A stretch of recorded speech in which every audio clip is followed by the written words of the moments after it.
आज मैं आपके साथ शेयर करने जा रही हूँ करेले कीमा बनाने की रेसिपी।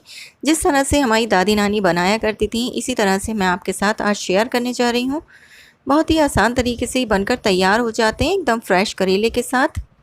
तो चलिए रेसिपी बनाना स्टार्ट करते हैं। तो यहाँ पर मैंने 500 ग्राम कीमा लिया है, जिसे मैंने अच्छे से वॉश करके एक स्ट्रेनर पर रख दिया था ताकि इसका पानी वगैरह जो है वो निकल जाए। अब यहाँ पर मैंने लिया है 1.5 table spoon ginger garlic paste. साथ में मैंने कुछ मसाले लिए हैं, हल्दी पाउडर, लाल मिर्च पाउडर और साथ में लिया है धनिया पाउडर। नमक आप अपने टेस्ट के अकॉर्डिंग रख सकते हैं। मैंने यहाँ पर हाफ टी स्पून नमक ऐड किया है। साथ में मैंने अचार का मसाला लिया है, जिसमें मैंने लिया है 1 टीस्पून साबुत धनिया, 1 टीस्पून सौंफ, हाफ टी स्पून कलौंजी, 1/4 टीस्पून मेथी दाना लेकर हम इसे अच्छे से ग्राइंड कर लेंगे और इसे एक साइड रख देंगे। अब यहाँ पर मैंने करेला कीमा बनाने के लिए एक प्रेशर कुकर लिया है। अब इसमें हम ऐड करेंगे 100 ml ऑयल। ऑयल को अच्छे से गर्म होने के बाद कुछ खड़े मसाले ऐड करेंगे। इसमें मैंने लिया है 2 बड़ी इलायची, हाफ टी स्पून ज़ीरा, हाफ टी स्पून काली मिर्च, 1 टुकड़ा दालचीनी का, 4 छोटी इलायची और साथ में मैंने लिए हैं 4 लौंग। अब इसे हम ऐड करके अच्छे से क्रैकर होने तक भून लेंगे। साथ ही 2 तेज़ पत्ते लिए हैं, इसे मैंने इस तरह से कट करके ऐड कर दिया। अब इन्हें भी अच्छे से हम फ्राई कर लेंगे। थोड़ा सा फ्राई होने के बाद मैंने यहाँ पर 2 प्याज लिए हैं, बड़े साइज़ के प्याज हैं, जिन्हें मैंने इस तरह से स्लाइसेस में कट कर लिया है। तो ये सभी प्याज हम इसमें ऐड कर देंगे और इन्हें थोड़ा सा पिंक होने तक फ्राई कर लेंगे। इन्हें हमें प्रॉपर ब्राउन नहीं करना है। तो आप देख सकते हैं इस तरह की हमें प्याज रखनी है, थोड़ी सी पिंक साइड पर और थोड़ी सी गोल्डन साइड पर ये आ जाए। तो ये प्याज फ्राई होने के बाद सभी कीमा इसमें ऐड कर देंगे और तब तक फ्राई करेंगे जब तक कि इसका थोड़ा सा कलर चेंज ना हो जाए। और जब कीमे का कलर चेंज होने लगे तो इसमें हम जिंजर गार्लिक पेस्ट ऐड कर देंगे। साथ में थोड़ा सा पानी ऐड करेंगे और सभी मसाले जो हमने मेंशन किए थे वो इसमें ऐड कर देंगे। तो यहाँ पर 2 टमाटर लिए हैं, जिन्हें इस तरह से रफली चॉप करके ऐड करेंगे और इन सभी मसालों को 1 से 2 मिनट तक इसी तरह से भून लेंगे कीमे के साथ। साथ ही जो हमने अचार का मसाला लिया था उसे मैंने थोड़ा सा दरदरा पीस लिया है, इसमें ऐड कर देंगे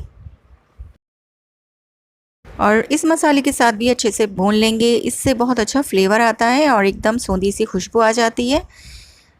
और इसमें हम 1 से 1.5 कप पानी ऐड करेंगे ताकि हमारा जो कीमा है वो अच्छे से गल जाए।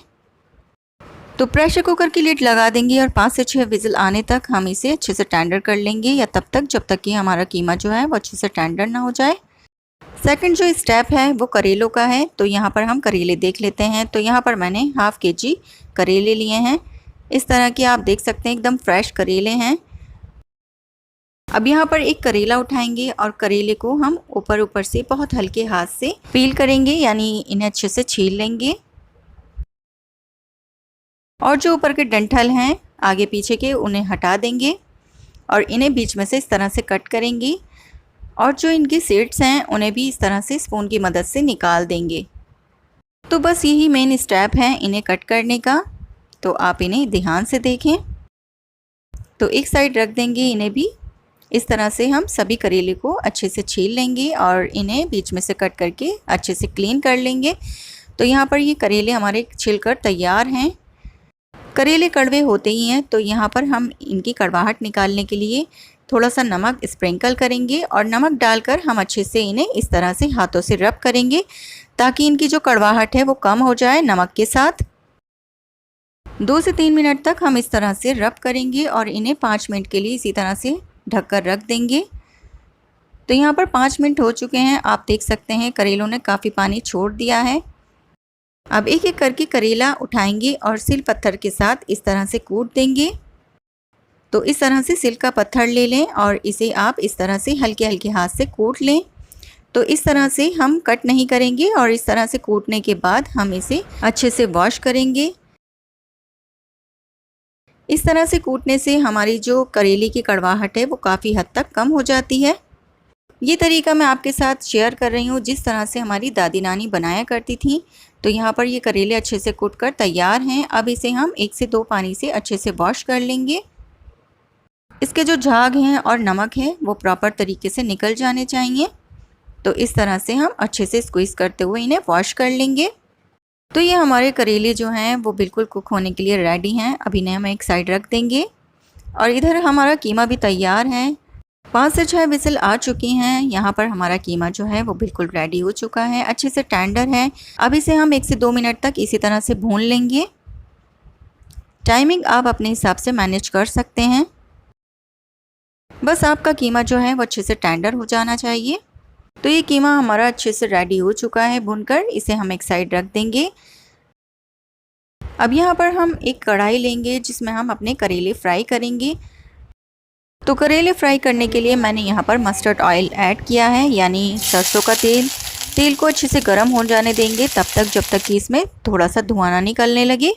अब इसमें हम सभी करेले ऐड करके अच्छे से भून लेंगे।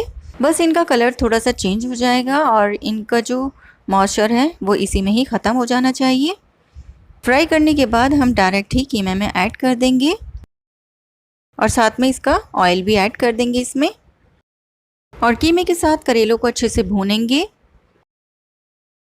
तो ये जब थोड़े से भुन जाएं तो हम प्रेशर कुकर की लिड लगा देंगे और 2 विसिल आने तक इन्हें अच्छे से गला लेंगे। तो यहाँ पर 2 विसिल आ चुकी हैं। हमारा जो करेले कीमा है बिल्कुल रेडी हो चुका है। बहुत ही ज़बरदस्त ये बनकर तैयार होता है। आप देख रहे हैं बहुत ही शानदार सा डिलीशियस हमारा ये कीमा बनकर रेडी हुआ है। जितना देखने में ये मज़ेदार है उतना ही खाने में बहुत ही ज़बरदस्त है।